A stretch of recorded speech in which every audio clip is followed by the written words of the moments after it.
Hai adik-adik, di video kali ini kita akan belajar latihan soal IPA semester 2. Apakah kalian sudah siap? Kita langsung aja yuk belajarnya. Masjid Demak merupakan peninggalan Islam yang dibangun oleh para wali pada masa pemerintahan titik-titik. Coba adik-adik pikirkan dulu ya. Jawabannya adalah Raden Patah. Jadi ketika pemerintahan Raden Patah, Masjid Demak itu dibangun.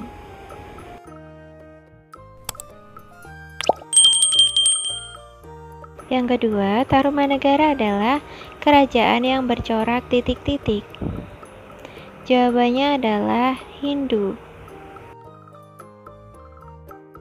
Kerajaan Majapahit dipimpin oleh titik-titik. Jawabannya adalah Raden Wijaya. Nah, anak-anak, kerajaan Majapahit ini juga memiliki corak Hindu. Ratu Sima adalah pemimpin kerajaan titik-titik. Jawabannya adalah kerajaan Kalingga. Selanjutnya, pendiri kerajaan Samudra Pasai adalah titik-titik. Jawabannya adalah Sultan Malik As-Saleh. Nah, anak-anak, kerajaan Samudra Pasai ini merupakan kerajaan pertama Islam yang tertua di Indonesia. Sriwijaya adalah kerajaan yang memiliki corak titik-titik. Jawabannya adalah Buddha. Jadi selain Sriwijaya, kerajaan yang memiliki corak Buddha adalah Mataram Buddha. Selanjutnya, kerajaan Goa berada di titik-titik. Jawabannya adalah Makassar, Sulawesi Selatan. Nah, anak-anak perlu tahu kerajaan Goa ini merupakan kerajaan bercorak Islam yang dipimpin oleh Sultan Hasanuddin. Batu bara, minyak bumi, dan bahan tambang lainnya merupakan jenis sumber daya alam yang titik-titik. Nah, anak-anak, batu bara, minyak bumi, dan bahan tambang lain itu adalah jenis sumber daya alam yang tidak dapat diperbarui. Jadi, di sumber daya alam itu ada dua, dapat diperbarui dan tidak dapat diperbarui. Yang tidak dapat diperbarui itu seperti pertambangan. Sedangkan yang dapat diperbarui itu seperti tumbuhan, matahari, udara, kemudian air, seperti itu. Kalian harus tahu bedanya ya. Selain itu, kalian juga harus menggunakan sumber daya alam dengan sangat bijak. Petani garam dan nelayan adalah jenis mata pencarian di lingkungan titik-titik. Tentu saja jawabannya adalah perairan, laut, ataupun pantai. Ya, karena di daerah itu banyak sekali petani garam, nelayan, dan sektor ikan lain-lain. Bu Nadia tinggal di perkotaan yang padat dengan penduduk dan banyak gedung tinggi. Mata pencaharian yang memungkinkan untuk Bu Nadia yaitu titik-titik. Jadi di sini Bu Nadia itu tinggal di perkotaan yang padat penduduk dan gedungnya tinggi.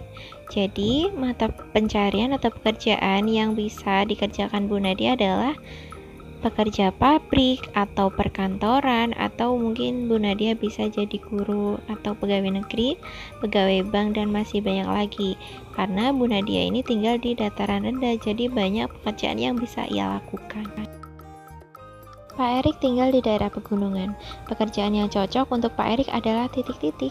Kalau tinggal di pegunungan biasanya itu adalah berkebun, seperti perkebunan teh, kemudian stroberi, perkebunan kopi, atau bisa menjadi pemandu wisata di sana. Atau Pak Erik juga bisa beternak di sana. Jadi seperti itu pekerjaan yang bisa dilakukan Pak Erik. Aturan yang berlaku pada suatu wilayah disebut titik-titik. Jawabannya adalah norma. Jadi norma itu aturan yang berlaku pada suatu wilayah, dan setiap wilayah berbeda ya adik-adik. Ibu Nita akan memulai pekerjaannya sebagai penjahit. Dia akan membeli mesin jahit. Mesin jahit termasuk titik-titik. Nah, karena Bu Nita ini pekerjaannya adalah penjahit, jadi mesin jahit untuk Bu Nita itu adalah kebutuhan primer, karena sangat penting untuk pekerjaannya Bu Nita. Kalau untuk kita bukan kebutuhan primer. Kegiatan tukar-menukar barang disebut titik-titik. Jawabannya adalah barter. Nah, barter itu kita tukar-menukar barang. Ada dua jenis peraturan, yaitu titik-titik dan titik-titik. Jawabannya adalah peraturan tertulis dan peraturan tidak tertulis. Nah, anak-anak perlu tahu peraturan tertulis itu sifatnya memaksa dan biasanya dibuat oleh pemerintah atau undang-undang seperti itu contohnya. Kemudian untuk aturan yang tidak tertulis itu aturan yang tidak tertulis, misalnya menghormati guru, kemudian tidak meludah sembarangan tempat, berperilaku sopan, seperti itu. Jeno galugalan ketika naik motor, padahal dia belum punya SIM. Perilaku Jeno tersebut melanggar norma titik-titik. Nah, di sini Jeno sudah ugal-ugalan, gak punya SIM lagi. Berarti Jeno itu melanggar norma hukum. Nah, biasanya ini Jeno akan kena denda oleh Pak Polisi. Orang yang melakukan penyaluran barang disebut titik-titik. Jawabannya adalah distributor. Nah, anak-anak perlu bisa membedakan kalau orang yang melakukan itu distributor. Kalau kegiatan penyaluran barang namanya distribusi. Jangan sampai salah ya. Akibat dari melanggar norma kesopanan adalah titik-titik. Jawabannya adalah dicemooh atau mendapatkan malu, kemudian ditegur oleh orang lain.